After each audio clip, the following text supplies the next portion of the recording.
So if you want to change the world, start off by making your bed. If you make your bed every morning, you will have accomplished the first task of the day. It will give you a small sense of pride, and it will encourage you to do another task, and another, and another. By the end of the day, that one task completed will have turned into many tasks completed. Making your bed will also reinforce the fact that the little things in life matter. If you can't do the little things right, you'll never be able to do the big things right. And if by chance you have a miserable day, you will come home to a bed that is made. That you made. And a made bed gives you encouragement that tomorrow will be better. To pass SEAL training, there are a series of long swims that must be completed.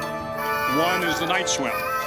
Before the swim, the instructors joyfully brief the students on all the species of sharks that inhabit the waters off San Clemente. They assure you, however, that no student has ever been eaten by a shark, at least not that they can remember. But you are also taught that if a shark begins to circle your position, stand your ground. Do not swim away. Do not act afraid. And if the shark, hungry for a midnight snack, darts towards you, then summons up all your strength and punch him in the snout, and he will turn and swim away. There are a lot of sharks in the world. If you hope to complete the swim, you will have to deal with them. So if you want to change the world, don't back down from the sharks.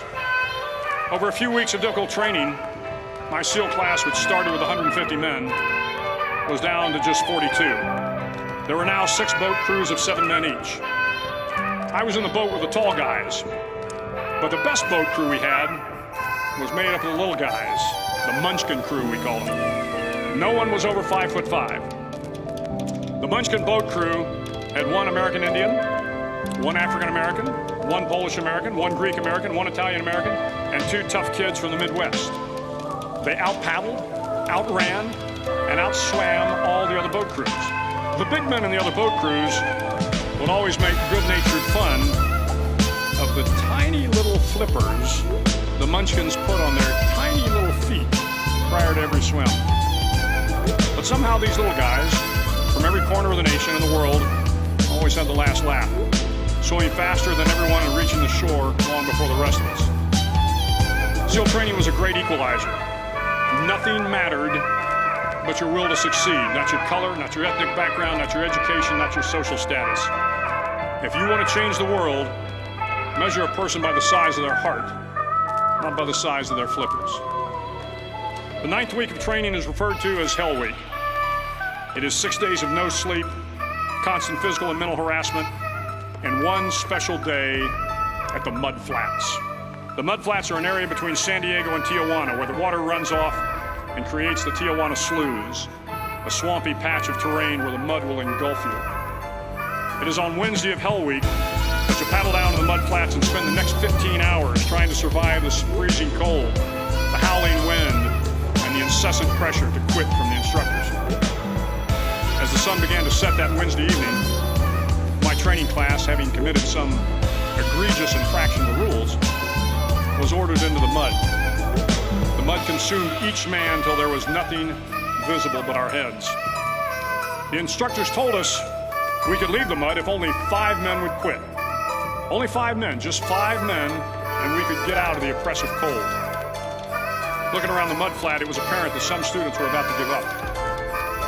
It was still over 8 hours till the sun came up. 8 hours of bone-chilling cold. The chattering teeth and the shivering moans of the trainees were so loud, it was hard to hear anything. And then one voice began to echo through. One voice raised in song.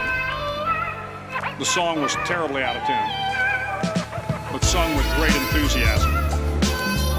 Came 2, and 2 became 3, and before long, everyone in the class was singing. The instructors threatened us with more time in the mud if we kept up the singing, but the singing persisted, and somehow the mud seemed a little warmer, and the wind a little tamer, and the dawn not so far away. If I have learned anything in my time traveling the world, it is the power of hope. The power of one person, a Washington, a Lincoln, King, Mandela, and even a young girl from Pakistan, Malala. One person can change the world by giving people hope. So if you want to change the world, start each day with a task completed. Find someone to help you through life. Respect everyone. Know that life is not fair and that you will fail often. But if you take some risks, step up when the times are the toughest, face down the bullies, lift up the downtrodden, and never, ever give up. If you do these things, the next generation and the generations that follow will live in a world far better than the one we have today. And what started here will indeed have changed the world for the better.